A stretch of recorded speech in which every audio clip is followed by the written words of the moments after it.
This episode of Reality Escape Pod is brought to you by Morty, Cogs by Clockwork Dog, Buzzshot, and Patreon supporters like you. Hey, escape room owners! Are you sick of trying to figure out the marketing puzzle? Buzzshot's got you covered. It's an all-in-one solution for powering business growth and improving the customer experience. They offer a ton of pre- and post-game features, including waiver management, creating incredible branded team photos, and streamlined review management for Yelp, TripAdvisor, Google Reviews, Facebook Reviews, and they offer integrations with Cogs and Morty. We here at Room Escape Artist know just how expensive mailing list software can get. Did you know that Buzzshot has email broadcasts and customer surveys built in? Buzzshot allows you to create professional, personalized, and timely marketing emails and feedback surveys using easy-to-edit templates and variable content. Buzzshot helps you collect player and marketing data and enhances your customer communications, allowing you to deliver more meaningful messages to your customers. Streamline your marketing and grow your escape room business.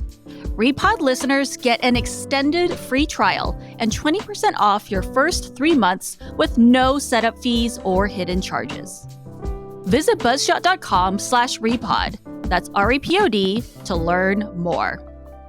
Welcome to the Reality Escape Pod, your lifeline when you need a getaway from the real world. I'm David Spira, alongside my co-host, PG Law. Together, we're exploring immersive gaming from all angles, and we'll be joined by guests who really know their stuff. Today's guest is Chicago-based puzzle designer Sandy Weisz. He has spent his life solving and designing puzzles. His work knows no bounds, from inventing the online escape room format to his Golden Lock Award-winning game, The Last Defender, to puzzles set into stone within a building or delivered from 36,000 feet in a private plane. He is always looking to push on the limits of puzzle design and delivery. Welcome, Sandy. Thank you. Thanks for having me. Good to see you both.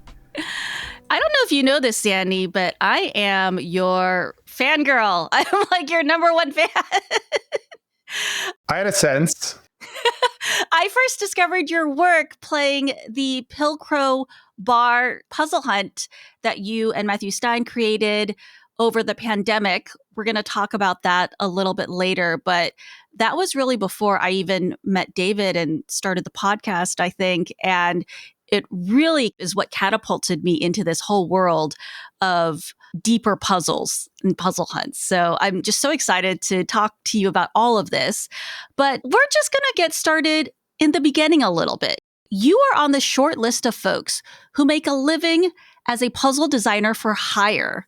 Now, how did you find yourself in this line of work?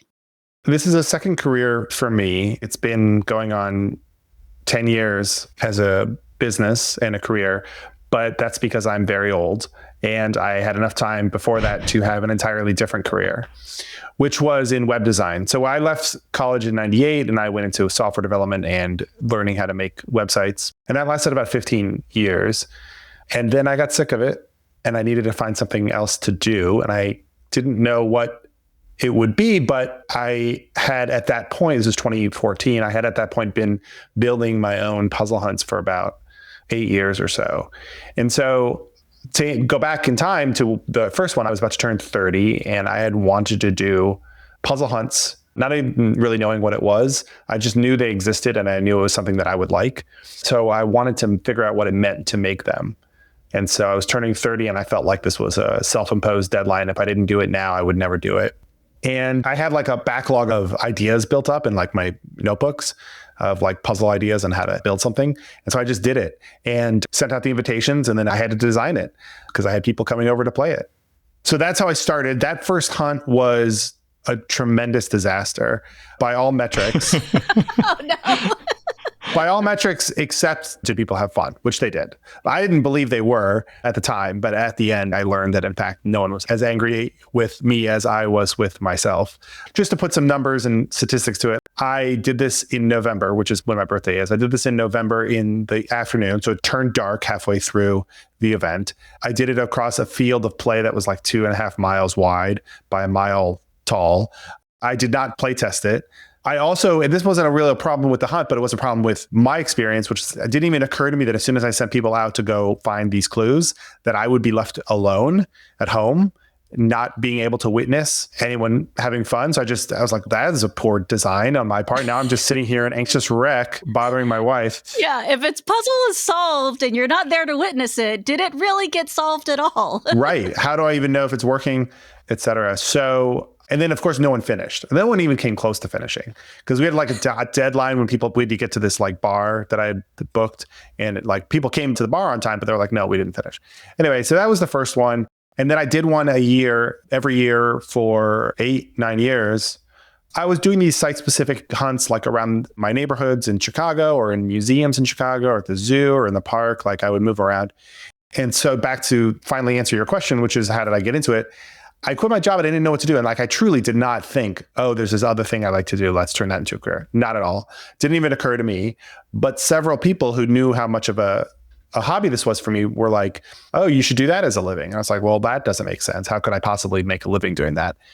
And they were like, no, there's this thing called corporate team building, and there's a lot of money floating around in it. And if you were to put out your shingle for someone who put on games for corporate team building, you could definitely make a living that way. And so I was like, I'll try that because I like to do it. And I did. I tried it and it just worked and it hasn't stopped working. So back in 2015, you kind of invented the virtual escape room format when Cards Against Humanity hired you to produce the puzzle for their holiday promotion. Can you tell us a little bit about Hanukkah LOL? Okay, yes. I mean, it's interesting to think that I invented it. I mean, it's me and Will Zamboli who came up with this idea together. And then my friend John and I did a lot of the design together along with Will. And then I had some help from a couple employees of Cards who helped out both as actors. So it was a small team. So Cards at that point, I'd already had a history of doing wild holiday stunts. And the year previous, they had built a whole ARG that led people to an island in Maine where the safe was sitting on this island. They did this the year before, which was 2014. I was friends with the Cards people. I worked out of their office, which was a co-working space. And so I was like, I would love to do this next time. And so they said, okay, we're going to do it. The theme this year is 8 gifts of Hanukkah. We're going to send 8 gifts out to everyone. And we can make any kind of puzzle around that we want. And we can layer the puzzles into the gifts if you want, within reason. They gave us a few parameters, a few places where we could hide clues. This is 2015. So you can imagine like where escape rooms were in the public consciousness, right? They're just starting out in America, at least, to be a thing, but not huge. And so we were like, what if we did a singular escape room that was broadcast? Oh, also Periscope. Do you remember Periscope, the Twitter app? Yep. The kind of pre-TikTok video sharing app. Yep. It was live video and it was meant to be very short form. And so we were like, let's take advantage of Periscope and build an escape room that instead of everyone playing individually, we're all playing together. And that was it. We built out a basement to make it look like it had the trappings of an escape room with like suspiciously placed pieces of art and furniture and utilities and electronics and stuff. So structurally, the way it functioned was there was a character named Dad who was stuck in the basement by their kids, their teenage kids, as like a gift. Dad played by you.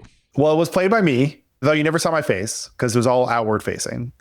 I was trapped in a basement and the kids had done that as like a prank / holiday gift and made it into an escape room and I had to escape. And of course, it lasted 25 days. So I'm like living in this basement. The story is that I'm living in this basement and I wake up and I'm in the inner room and I have to get out of the inner room and then I have to get out of the main room.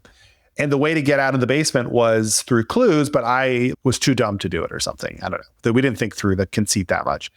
We were broadcast for 5 minutes a day. Like we got Wi-Fi for 5 minutes a day. And that 5 minutes we broadcast to the world and the world helps us interpret the information that we found and then take all the information that we've gained and then process it for the next day. But because it was thousands of people who were playing, we came up with a system where we broke the crowd into 4 teams represented by the 4 sides of a dreidel, because it was a Hanukkah theme. And they all had their own Slack.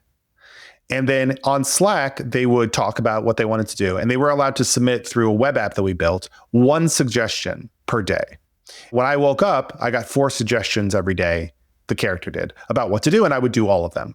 To do this, we got like a thermal receipt printer and we wired it up to a Raspberry Pi and piped in every day those 4 instructions. The reason we did that is so it would look like real, like it would print out while the camera was rolling. So I'd train the camera on the printer. It would print out. I'd rip it off and I would be like, okay, I'm going to go do these things. So it was possible that we'd get 4 instructions that were totally bad. Most of the time we would get stuff that was worthwhile. Within the 4, there'd be 1.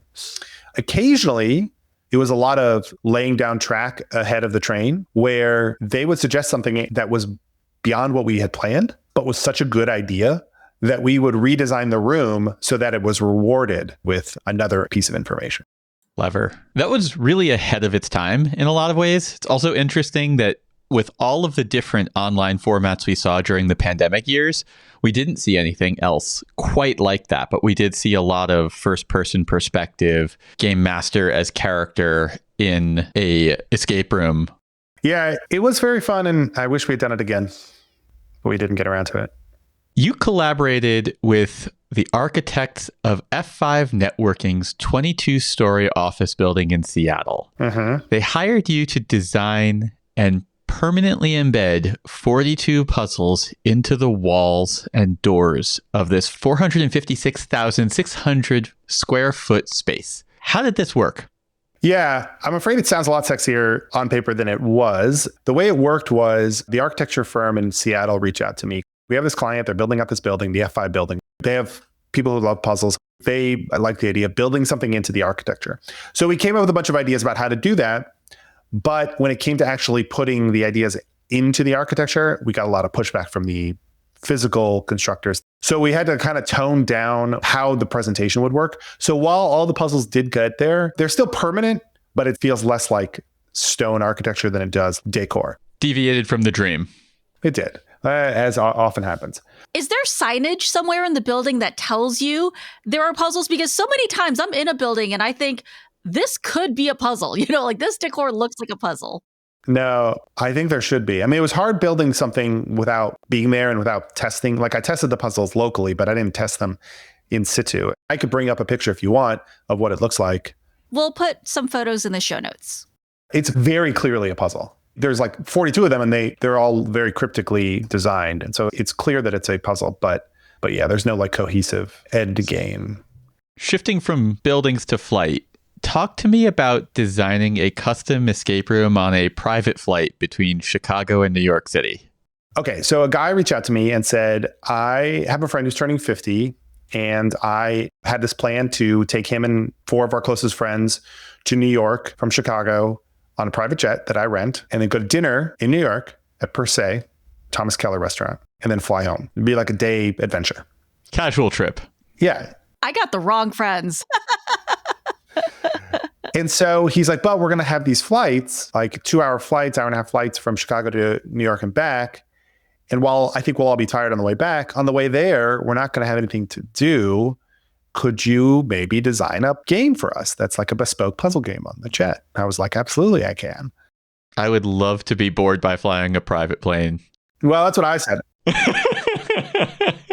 So me and my assistant Pascal built a game that we were told could last 2 hours, but then it turns out the flight is like 1.5 hours.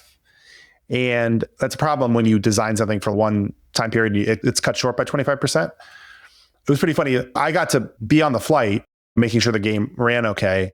And like we're getting closer and he's like, oh, this is going to be a lot shorter than I thought. Do you want him to like circle around the airport for a few laps so they have more time to do the puzzle? I was like, that sounds like an awful excuse to burn fuel because they need puzzles. They have puzzles to solve.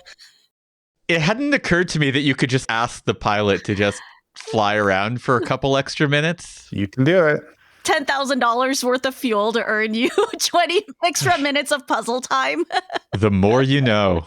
So we came up with this idea to build like a game around a suitcase. The suitcase was locked. You had to first unlock it. And then inside the suitcase was a bunch of basically like your standard escape room at a table tropes, like a bunch of material, some of which was also individually locked, like a toiletry kit. Some stuff was openable. There were maps and atlases and books and all the things that you would expect in a suitcase turned into a puzzle, including some custom stuff that we did. I made some custom t-shirts for everyone on the plane that said, I flew to New York for Eric's birthday and all I got was this lousy t-shirt. And there were 6 of them and they were all part of one puzzle. Anyway, all this very fun, tactile, bespoke puzzle design. And then the end, the final answer was to tell them, oh, you're going to go to Per Se for dinner, because I didn't know that. Months earlier when we're designing it, I was like, we can make the game end there, but we could also make the game end at dinner. And so he thought that was a good idea. So I bought Justin Nevin's Cryptex. So the whole game was leading into unlocking this Cryptex. They didn't know that at the time. And the guy who was my contact at Per Se was like so into this and so friendly. He was like the maitre d' or something. Professionally friendly. Well, yeah, exactly. So they got the note that said, going to Per Se. We landed, we took a helicopter tour of Manhattan, and then they were going to Spyscape. Spyscape is a museum in New York that's dedicated to spycraft and has puzzly escape room undertones with some of the installations that they put in. So I went to Per Se, found this guy, and he let me set up a fake menu. And then the end game was, in the menu, there were 8 dishes. Each one had a word in quotes. The word in quotes each had a silent letter. And so then there was a note that was presented in front of one of the place settings that I had handwritten. And it gave enough clues to get you to the silent letter bit. You did the silent letter bit. You found the 8 letters said heat note. And I was planning on asking Per Se for candles to be set up. But it turns out they already do that. And the candles are in these little dishes that are just enough perfect amount of height between the top of the dish and the candle flame that you could put a piece of paper at the top and it wouldn't catch fire, but it would get hot. And I had used one of those friction pens that disappear. Friction pens are the types of pens that we always use when we are puzzling. They are erasable pens, but they erase by applying a little bit of friction with the eraser instead of actually using a traditional eraser. And the ink is heat sensitive and just fades away with a little bit of heat. They're great for puzzling. They're also great for making puzzles. They're great for being able to tell people I do all of my crossword puzzles in pen. So all the ink of my note disappears. And what's left over, the letters that were not written in friction, spell ask for salt, because they don't put salt out at a fancy restaurant. I had arranged for the maitre d' to have a note in his pocket. And so when they ask for him to bring him salt, instead he gives them the note, and the note had the final code, and they open up the Cryptex, and that's the end of the story. But it was a real treat for me to be able to like conspire with the maitre d' of a very fancy restaurant. That's great. The work that originally put you on my radar was The Last Defender, an experimental, immersive story and puzzling experience set in an alternate reality where the United States and the Soviet Union are still mired in the Cold War, fiction, and have placed artificial intelligence in command and control of their respective nuclear arsenals. Something goes wrong, and players use 8-bit arcade-style computer technologies and work together as a team to solve puzzles. And we also had to make increasingly difficult decisions while trying to save the world. I loved this thing when I played it back in Denver in 2019. This was a pretty crazy project. How did this game come into existence? So The Last Defender was the brainchild of Nathan Allen of the House Theater. So it was Nathan in charge of story and script, and me in charge of puzzles, and Lee Keenan in charge of production. The House Theater, which is no longer around, was a storefront theater company in Chicago that produced a lot of, I don't want to say avant-garde, but just really interesting, pushing the bounds of interactive and immersive. But we didn't really call it immersive at the time. But sometimes it was just the way that was the seating was staged that you really felt like you were there and part of it. And so 2016 is when we launched in Chicago. So it was designed in 2015. So again, we're back in 2015 when escape rooms are just starting to come about. I had wanted to do one for a while. We were introduced and we said, let's figure it out. Let's do it. So the room started with a story that Nathan wanted to tell about mutually assured destruction and putting players in the mind space of having to make decisions like that. with the overtones of war games, like you said, 8-bit arcade, video game feeling of what video games felt like in the 80s. And then, of course, modern day puzzles. So it came about that way. It was a theater project first and foremost, right? So that's why we were able to do a lot of experimental stuff. It had a lot of dark comedy elements. It was taking itself seriously, but also presenting itself with a glibness that was off-putting in a good way. Yeah, I think that's right. It definitely was a serious topic, but done in a tongue-in-cheek style at times. I don't want to speak for Nathan too much, but I think that was done so that you would feel the right level of agency without feeling like you really are in charge of either sending missiles off to kill millions of people or defending against cities in America who might get destroyed based on your decision making. There needed to be a heightened sense of reality, so it didn't feel like it was too serious to work with. It's not still running, is it? Is there any chance that it'll come back so I can have an opportunity to play this? It sounds so cool. Right. I am not privy to the business aspect of running that thing. It was not run as a money-making venture. It was run as a theatrical production. And when we first put it out, it was never intended to last long-term because it was in a black box theater that did not want to rent themselves out indefinitely to the same production. And so it lasted as long as it could, which was about 8 months. And then the Denver Center for Performing Arts got a hold of the rights to run it. We restaged it in Denver. You saw that one in Denver, David. It was more or less the same. And then we changed a few things. And then in 2020, it opened again back in Chicago in the basement of the Chicago Board Game Cafe, which was also owned by Cards Against Humanity. And then it ran for about 2 months. And then the pandemic happened and it shut down. And it never started up again. As far as will it happen again, it certainly is possible, but it just won't happen under the banner of the House Theater. If someone wants to unravel the rights to this thing, The Last Defender is magical. It was ahead of its time in 2019, and I am confident that it would hold up many years later.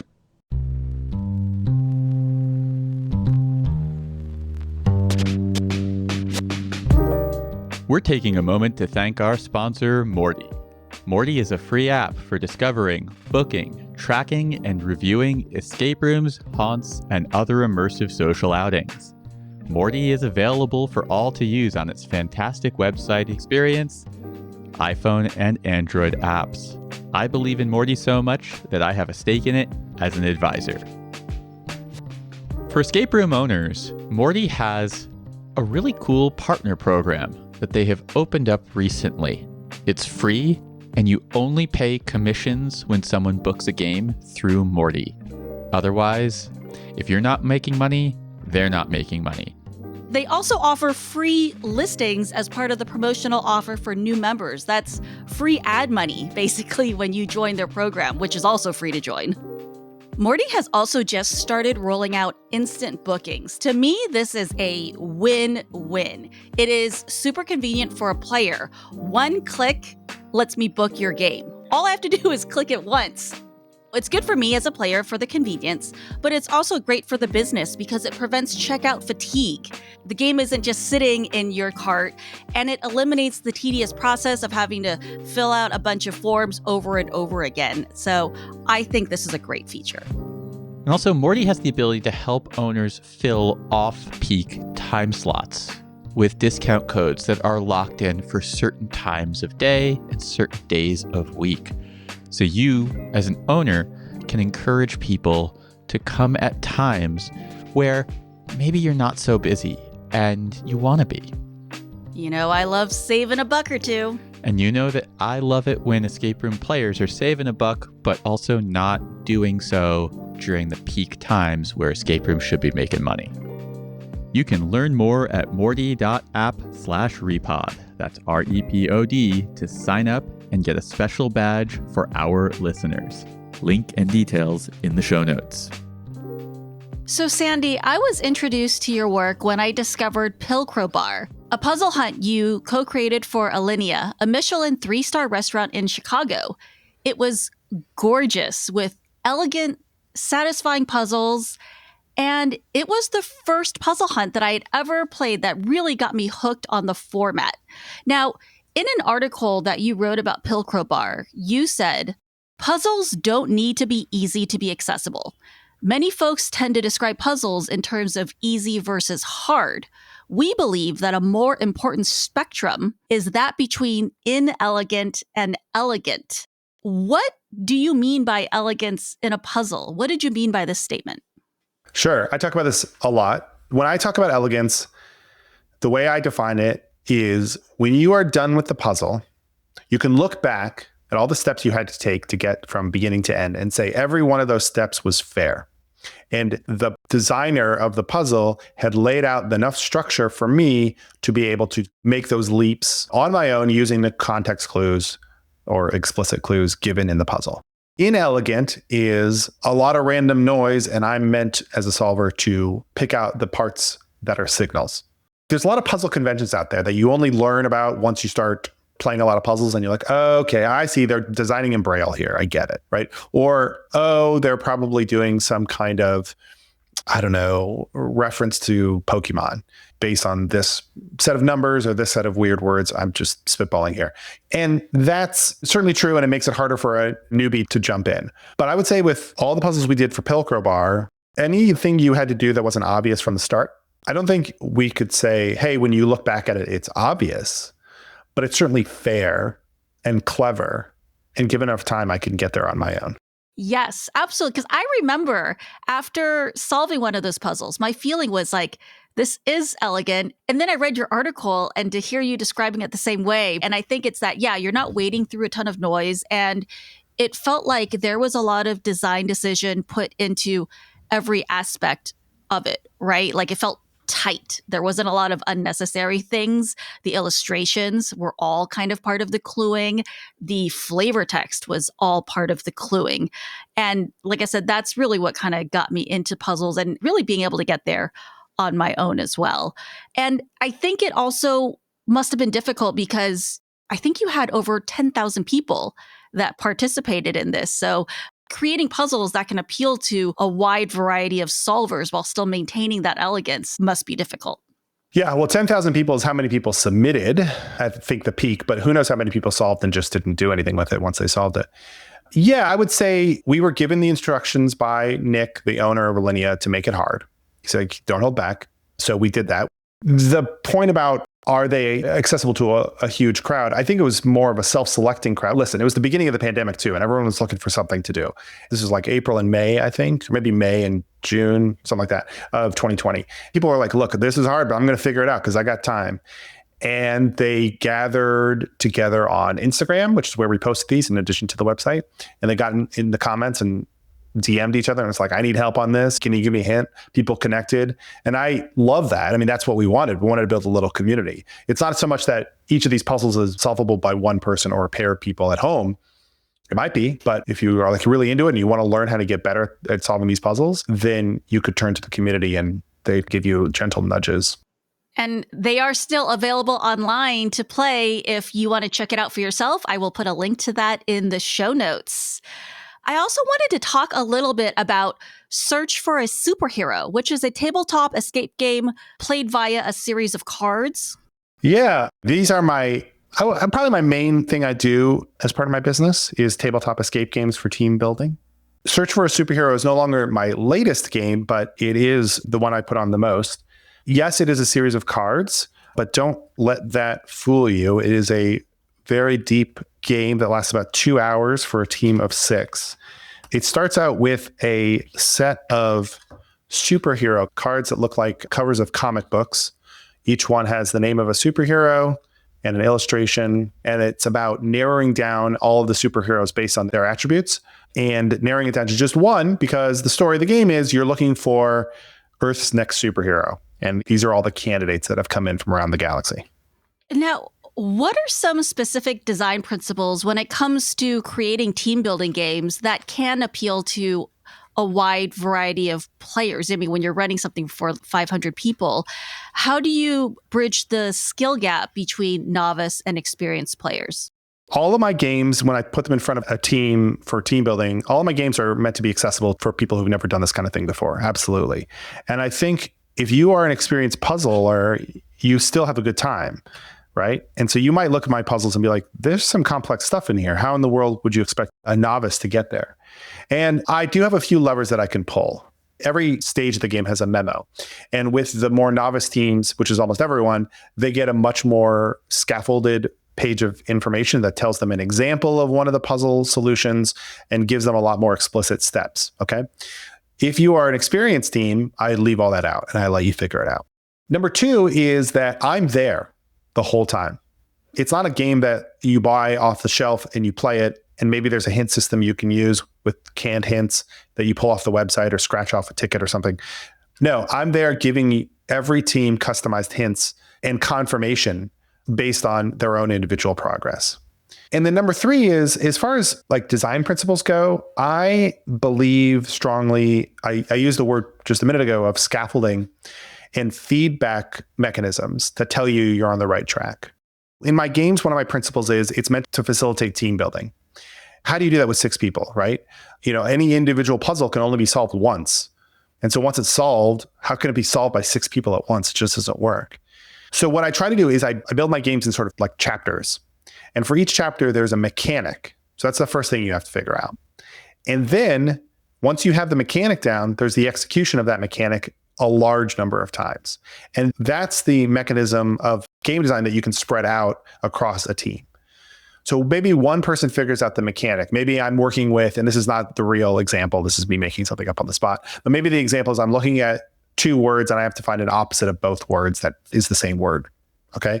And someone's like, oh, that's what's going on here. Okay, here, let me explain it. And they explain it to everyone. And then everyone takes a subset of the cards and they work out how to solve the mini puzzle on each card. There's some other mechanism at the end where you put everything together and it coalesces into a final answer or instruction. That's a smart way of avoiding bottlenecks also, like when there's only one sheet of paper and everybody has to crowd around it. It's a really fun game. And this game will be something that you can play on Escape Immerse Explore Time and Space, a tour that we will be hosting in Chicago and Champaign-Urbana, Illinois, April 27th through 29th of 2025. Tickets are on sale now. You can get them at roomescapeartist.com. Get them while you can. They're very limited.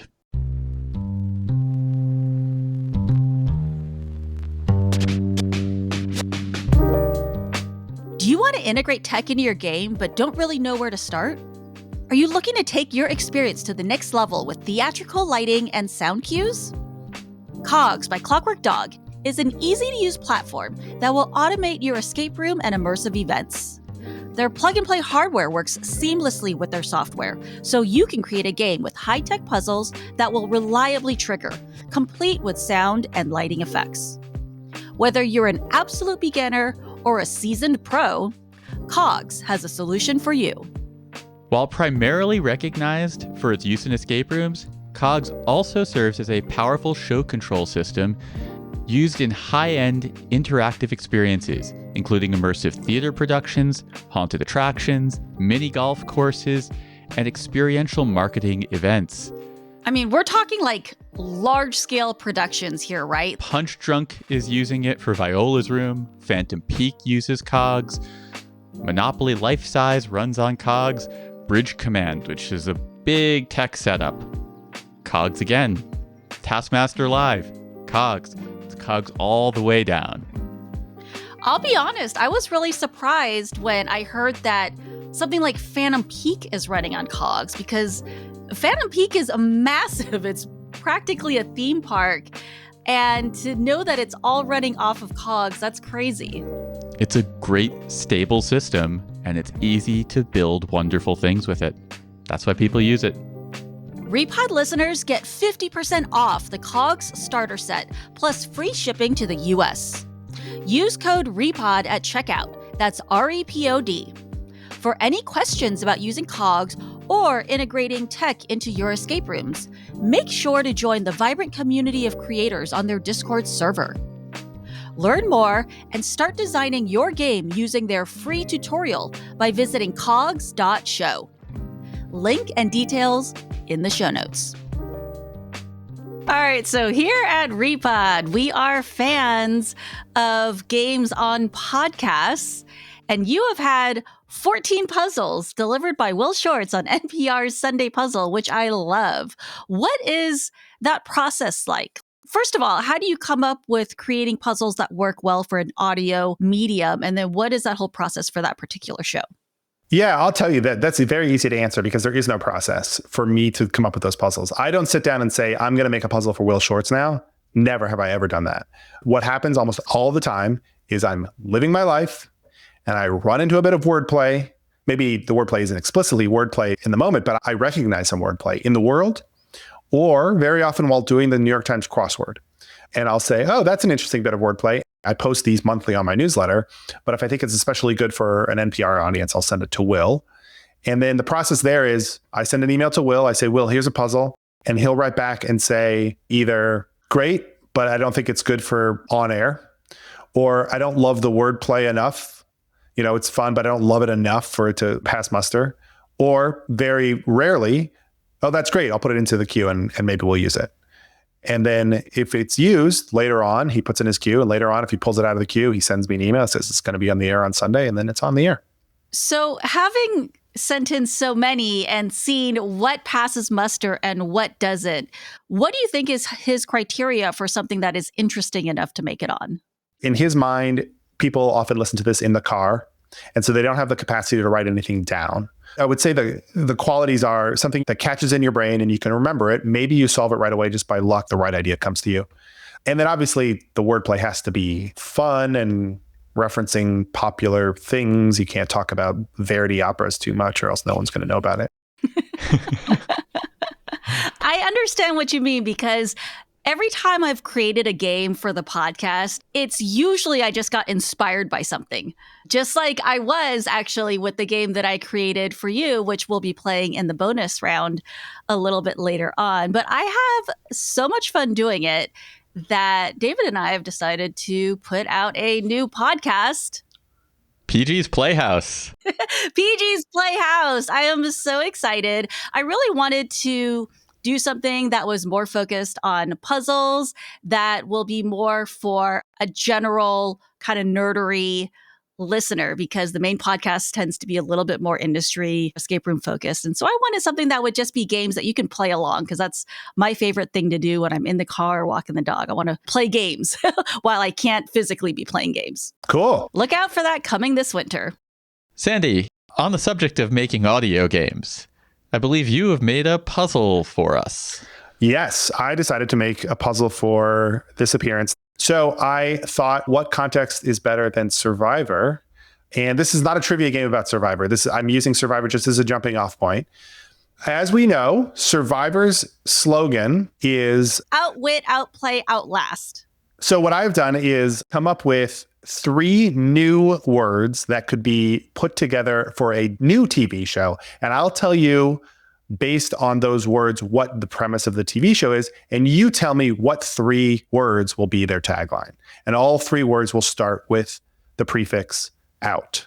Okay. So if I said, as an example, if I said, be the best on stage, be the worst in a race, and be the smartest, you'd say outplay, outlast, and outwit, because being on stage isn't a play.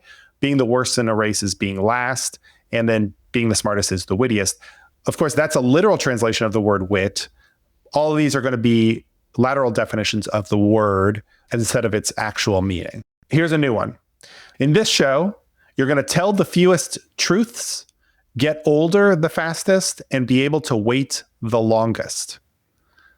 So outlie? Outlie or outlying, yes.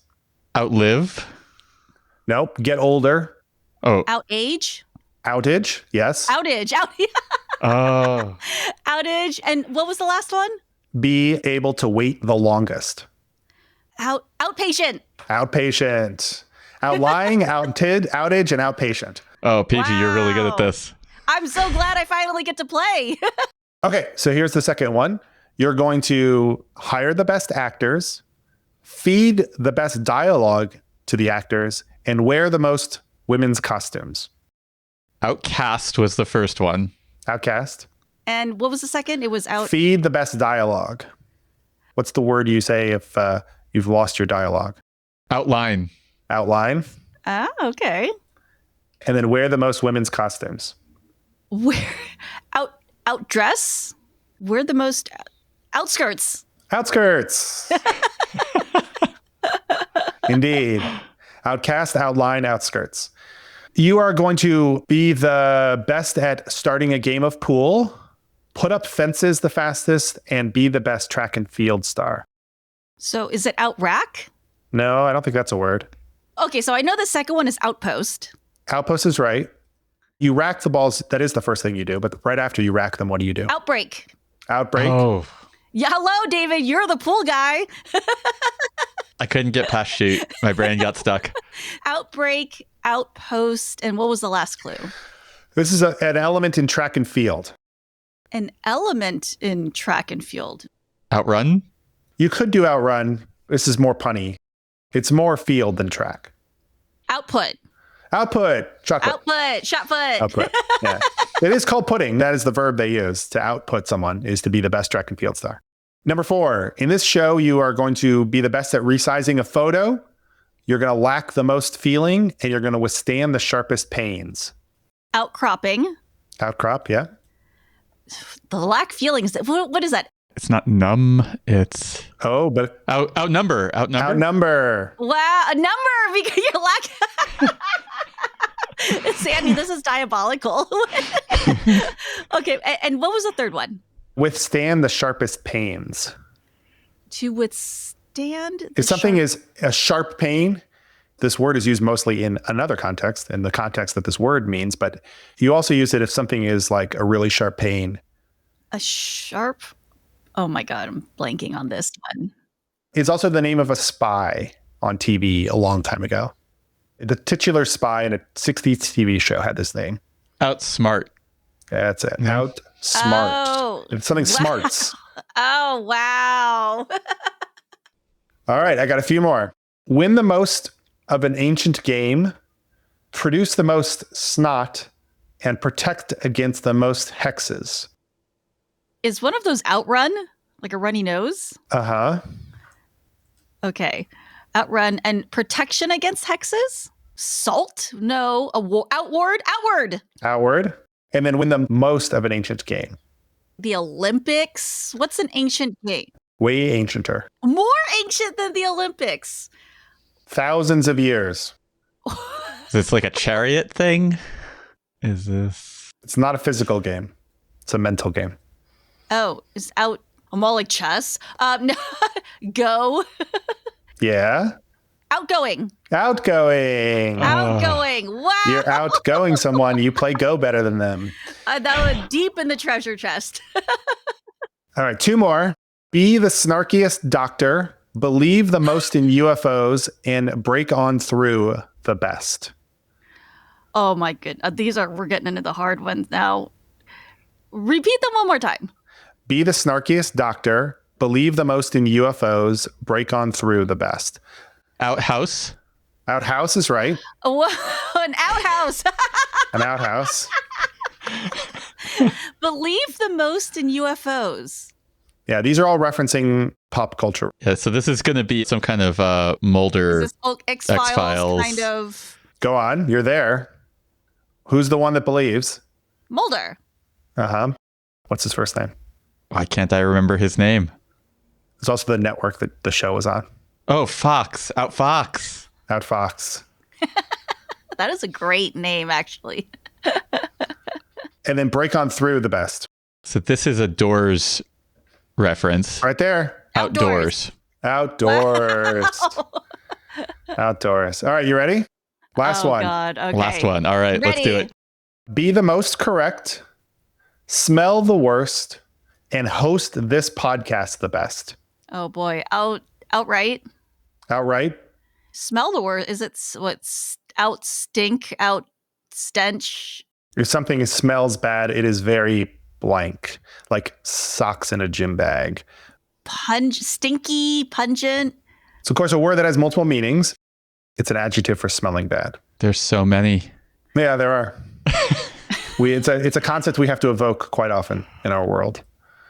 Reek. You're close. It starts and ends with those letters. So starts and ends. Okay, so starts, outrank. Outrank. Oh, It's very rank. rank. So it's a I round. forget that rank is a word to describe foul odor. The frickin' mental gymnastics I went through, David, without stretching, let me tell you. Pulled a muscle there? And then the last one was, okay, it was something about Host this podcast the best. Is it? Well, it's got to be our names. Mm-hmm. I'm not helping you here. I think you... Outlaw? Outlaw!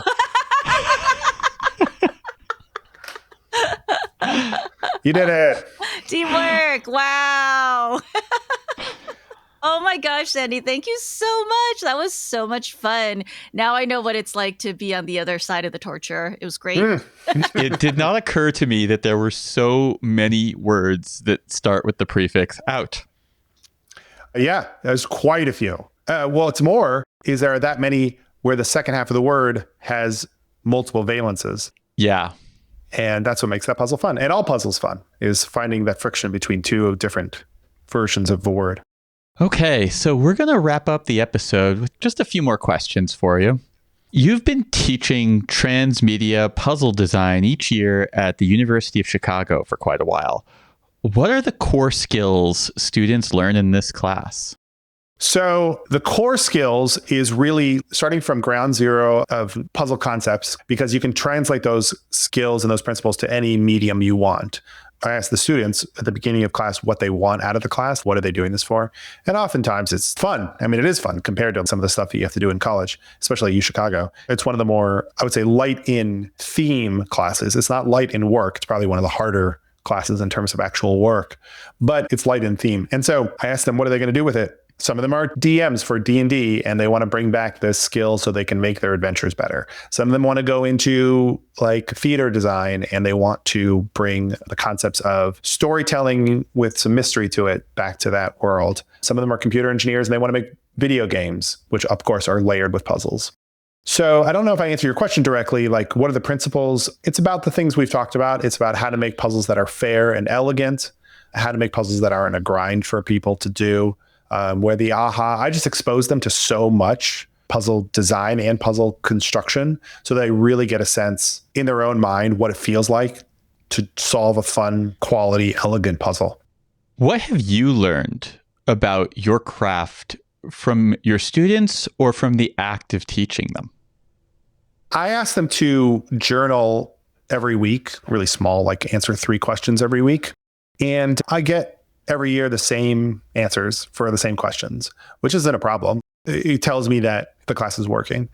The thing that I've learned is I'm a bit of a perfectionist, and I struggle sometimes with the idea. I think the thing that makes me good at puzzle solving and puzzle design is also the thing that hinders my work ethic a little bit, which is that I get intimidated by the open space that's out there. I get intimidated by all the quality that I see. And I think to myself, oh gosh, there's no way that there's anything more to be done in this field.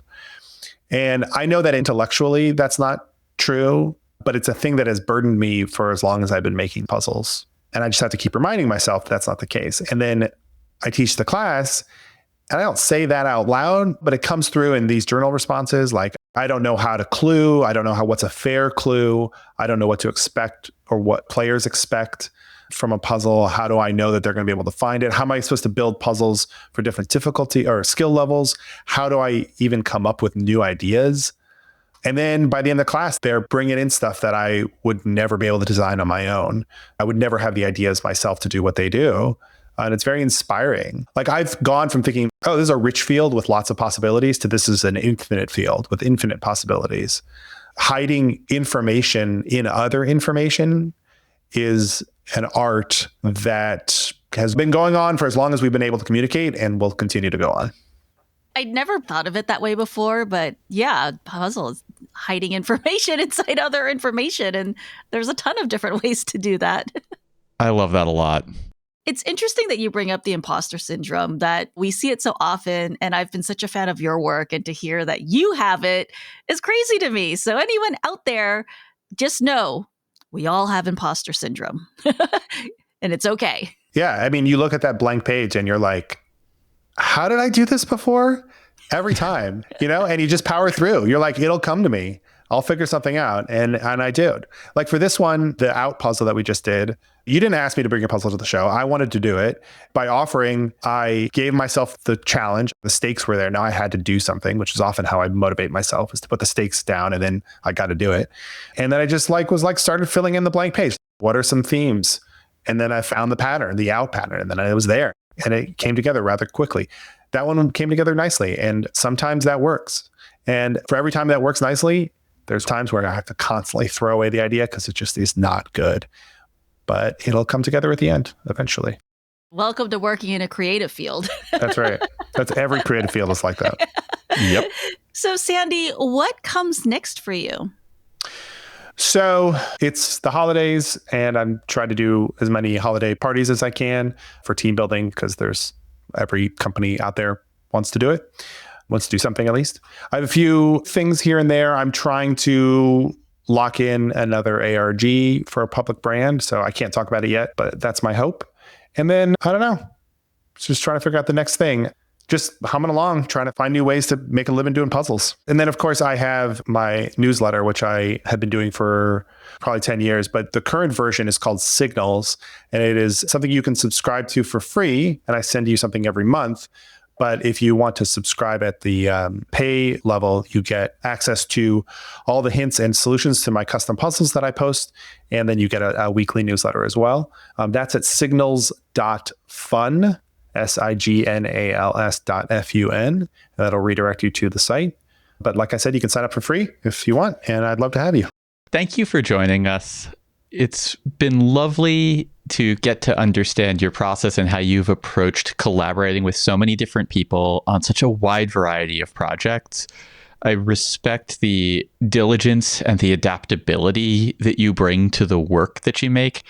And I am so incredibly excited that we're going to be able to feature some of your work on one of our Escape, Immerse, Explore tours. It's something that has been a note in a file for a long time, like we could do this. And I'm thrilled that we're finally making it happen. Yeah. Thank you for including me. I'm excited too. And I'm excited that all of your participants are going to get to experience CU Adventures, because that place is something special. Anne and Chris are brilliant, and I'm happy to call them friends and have experienced everything that they've done down there. It's awesome. They are wonderful. This episode of Reality Escape Pod is produced by Teresa Piazza with support by Lisa Spira and Matthew Stein. We're edited by Steve Ewing of Stand Inside Media, music by Ryan Elder, logo by Janine Pracht, and all of this is brought to you by RoomEscapeArtist.com, your home for well-researched, rational, and reasonably humorous escape room and immersive gaming content and events. Reality Escape Pod is mainly supported by Patreon backers. Creating these episodes takes a lot of time, care, and money. We're invested in creating a robust community of creators and enthusiasts, and we need your help. A lot of big content creators, they reach a point where their Patreon is so big that they don't know who is joining. I promise you, we are aware every single time someone backs us. We know who our long-term backers are. We send out handwritten letters, wax sealed by hand, to every single person who backs us on Patreon. We as a team celebrate every single person who joins because it means so much to us. The ongoing support that we get from our patrons is everything. It is so hard building a media business in this era, and we are only able to do it because of the continued support of so many wonderful people. And if you have not yet joined, I hope that you can consider it if it's something that you can afford. And for everybody who is supporting, we do provide a lot of extra content that we put a lot of love into. Every single episode has a bonus after show. In between seasons, we also make extra bonus content that only goes out to patrons. And we also have, for our higher level supporters, the Spoilers Club, where we dig deep into escape rooms and talk about everything that went into the making of them, the running of them, and the behind the scenes with the creators. Both shows are a labor of love, just like the one that you just listened to. To learn more, visit patreon.com/roomescapeartist. Link and details in the show notes. I would also like to thank our highest level Patreon supporters: Karen, Byron Delmonico, Mark from Keystone Escape Games, Paula Swan, Rex Miller, Chris Laughlin, Panic Room, Pat at Olivier Escape, Escaparium, Breakout Games, and Derek Tam. Thank you for your ongoing support. If you're looking for a way to support Reality Escape Pod that doesn't cost a dime, go on to Apple Podcasts or Spotify and leave us a 5-star review. Bonus points if you say some kind words. We put so much love into every single episode, and it means the world when you tell other people that this show is worth listening to. There's a lot of podcasts out there, and social proof matters. Your words matter. They help us immensely. The most recent ARG I did was for a musician named Watsky, who has a really big following, and he decided to bury a bunch of treasure boxes around the world, 9 spots around the world. And then we built puzzles to lead people there. And the last one was being buried in Idaho, in like almost the middle of nowhere. Like it was off the side of a path. And I went to Idaho with him in the middle of February to go bury this thing. And we hiked 1.5 miles down this snow-packed path and spent like an hour shoveling away the snow, then digging a hole in the ground, burying this package, piling the dirt back, piling the snow back, trying to come up with a way to make this site distinguishable in case you were looking for it, but not so distinguishable that you wouldn't see it if you weren't looking for it. But we didn't know, because it was the middle of February, how it would look. And then the game started a few months later. The Idaho thing was not meant to be found for a few months after that. And the game starts, they start finding boxes around the world as intended. And then all of a sudden, someone pipes up in the Discord and is like, "Hey guys, I found one of your boxes in Idaho, and I don't know what this is." And it turns out that we had, in fact, not done a very good job of making it too inconspicuous. The snow had melted, and apparently a huge bulge in the ground next to a tree with a sign on it was too much for someone to handle. And they dug it up. But the nice thing is that they were very willing to send the box contents to the people who were interested in them and be like, "This is really your game, not my game," while still keeping, I think there was a little bit of a monetary prize in there for himself, since he did, in fact. He could have just kept it all and not said anything and ruined the game, because there was actually a piece in there that was part of the meta puzzle. And if they'd not found it, they would have not been able to solve the meta puzzle. It was like the one breakable risk of the whole game is like, if one of these gets stolen, we're screwed.